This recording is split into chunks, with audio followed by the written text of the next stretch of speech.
Hello' everyone, আপোনালোক কেনে আছে?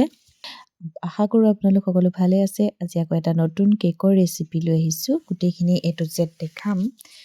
হাফ কেজি কেকৰ কাৰণে ডিম 2টা আৰু গোটেই বস্তুখিনি মই গোটাই ল'লোঁ। প্ৰথমে ডিম আৰু বেকিং পাউডাৰ 1 চামুচ দি লৈ ভালদৰে মই ফেটি লওঁ। তাতে আছে চেনি, মই মিক্সিত দি আগতীয়াকৈ ৰাখি থৈছিলোঁ, সেইখিনি থৈ দিলোঁ। আৰু এইফালে দিলোঁ 1 কাপ ৰিফাইন তেল, তাতে দিলোঁ ভেনিলা। আজি মানে মোৰ জল্দি কেকটো বনাব লাগে। 11টা বজাত ফোন আহিলে, হঠাতে বোলে কেক এটা লাগে, মানে ৰাতিপুৱা 11টামান বজাত ফোন আহিলে। সেইকাৰণে মই লৰালৰিকৈ বনাই দি দিব লাগে। জল্দি কৰিছোঁ আৰু গোটেইখিনি বস্তু প্ৰায় একেলগে দিয়ে, সেইটো কাৰণে মই মিক্স কৰিছোঁ। বেছি সময় মোৰ হাতত নাই, যিহেতু সোনকালে বনাব লাগিব আৰু সোনকালে ঠাণ্ডা কৰিবও লাগিব।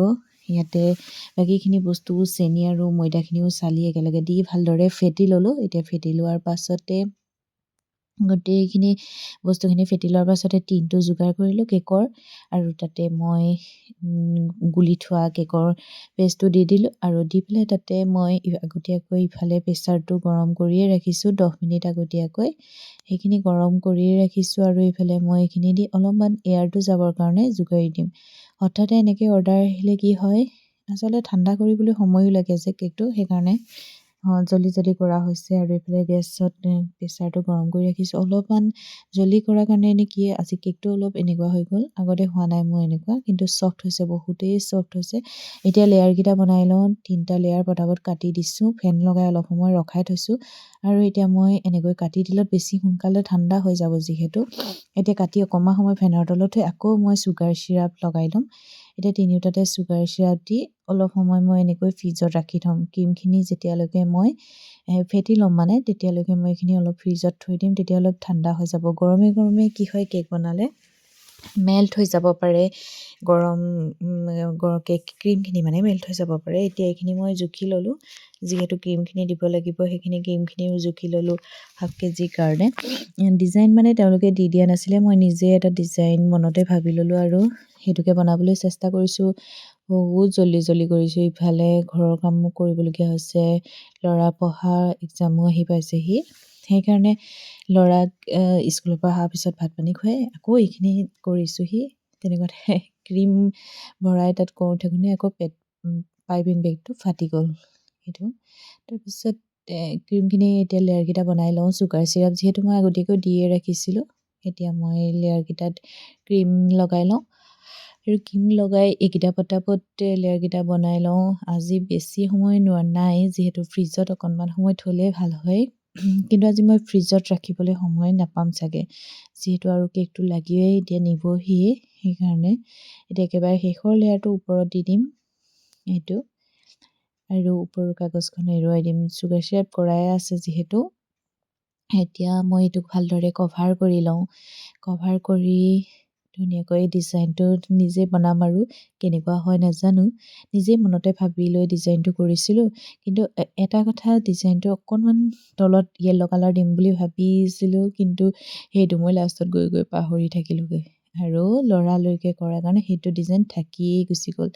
আৰু এনেই মোৰ ফটোত বা ভিডিঅ'তকৈ ইভাগে বহুত বেছি ধুনীয়া লাগিছিলে কেকটো, আৰু মোৰ পচন্দ হৈছিল। আপোনালোকে কেনেকুৱা পায় ক'ব। প্ৰথমে ক্ৰীমে কেকটো লেয়াৰ কৰি ল'লোঁ, আৰু লেয়াৰখিনি বনাই ল'লোঁ, আৰু এতিয়া কভাৰ কৰি ল'লোঁ।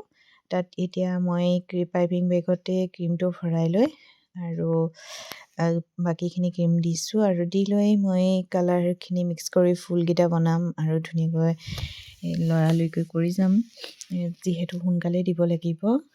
যিমান পাৰোঁ লৰালৰি কৰিছোঁ, আৰু যিমানখিনি পাৰোঁ দেখাই গৈছোঁ আপোনালোকক। কিমান মই ফিনিচিং দিব পাৰিছোঁ নাজানো, কিন্তু জল্দি কৰিছোঁ, আৰু কিমান মিহি হয়গৈ নাজানো। যেতিয়া মানে অকণমান লৰালৰি হয় কৰিবলৈ, কামবিলাক খপজপ নিচিনা লাগে, একদম খেলি মেলি টাইপ হৈ যায়। এতিয়া মই এটা ফুল মানে য়েল্ল' কালাৰ দিম, আৰু এটা পিংক কালাৰ দিম, সেইকাৰণে কালাৰকেইটা মিক্স কৰি ল'লোঁ। আৰু এইফালে কম্পাউণ্ডটো অলপ গলাই লৈছোঁ। কম্পাউণ্ড গলাই তাতে অকণমান ক্ৰীম দি লৈছোঁ, গৰম পানীত এনেকৈ দি পেলাই, তাতে মানে অকণমান এনেকৈ বৈ অহাকৈ দি দিম, দেখাম এতিয়া আপোনালোকক, সেইখিনিও চাই থাকিব আপোনালোকে শেষলৈকে ভিডিঅ'টো। আৰু এতিয়া মই ফুলপাহ বনাই লওঁ।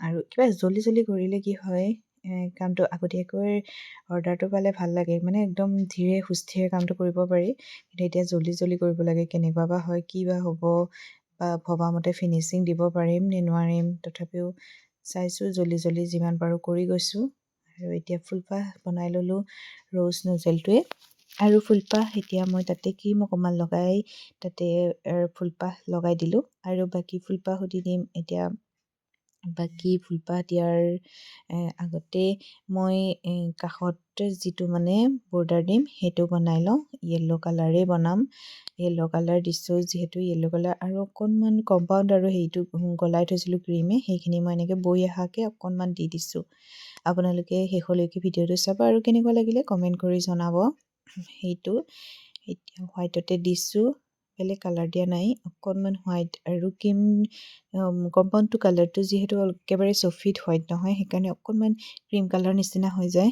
আৰু এতিয়া মই ষ্টাৰ নজেলটো লৈ বৰ্ডাৰটো বনাই যাম কেনেকুৱা লাগে আপোনালোকে কমেণ্ট কৰি জনাব মই প্ৰথমে তলত যিটো একেবাৰে তলত মানে সেইটো বৰ্ডাৰ দিয়া নাছিলোঁ ওপৰতে অকল বৰ্ডাৰটো দিছিলোঁ আৰু যেতিয়া গোটেইটো ফিনিচিং হ'ল বনাই তাৰপাছতে মোৰ হাজবেণ্ডে ক'লে যে নহয় তলটো খালী খালী লাগিছে তাৰপিছতে আকৌ তলত অকণমান বৰ্ডাৰ ষ্টাৰ নজেলটোৱে ওপৰত চেম দিয়াৰ দৰে তলতো চেম দি দিলোঁ তেনেকুৱাকৈ এতিয়া য়েল্ল' কালাৰ ফুল দুপাহ এপাহ ওপৰত এপাহ তলত আৰু এপাহ পিংক কালাৰ ফুল ইয়াতে দি দিলোঁ আৰু কম্পাউণ্ডেৰে মই আগতীয়াকৈ নামটো বনাই থৈছিলোঁ সেইটো তাতে লগাই দিলোঁ আৰু তাতে অকণমান গছৰ পাতটোখিনি বনাই দিলোঁ লিফখিনি বনাই দিলোঁ কেনেকুৱা লাগিছে আপোনালোকে ক'ব আৰু এতিয়া নামটো মই বহাই দিছোঁ ইয়াতে লাহে লাহে বহাই দিছোঁ ভিডিঅ'টোত গোটেইখিনি শেষলৈকে চাব আৰু কেনেকুৱা পালে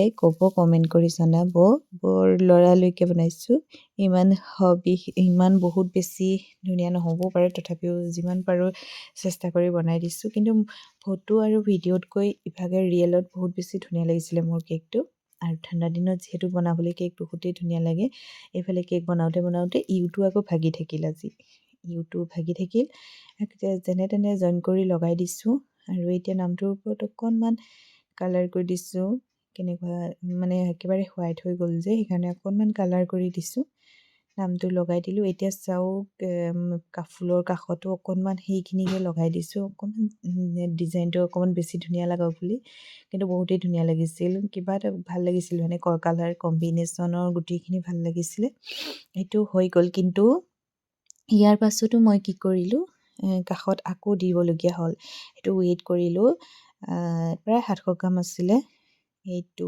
কিন্তু মই কি হ'ল আকৌ এইটো ফটোশ্বুটো মাৰি মেলি আজৰি হোৱাৰ পাছত মানুহজনে ক'লে নাই তলটো খালী খালী লাগিছে সেইকাৰণে কি কৰিলোঁ আকৌ মই কাষটো বনাই দিলোঁ এইটো লাষ্টত আকৌ এইটো কাষটো বনাই দিলোঁ তলত ধৰিব পাৰিছে হয়তো বৰ্ডাৰটো বনাই দিলোঁ কেনেকুৱা লাগিছে আপোনালোকে সকলোৱে কমেণ্ট কৰি জনাব কেক বনোৱাৰ পাছত এইখিনিহে বৰ জটিল হৈ পৰে এইখিনি ধুবলৈ বৰ কিবা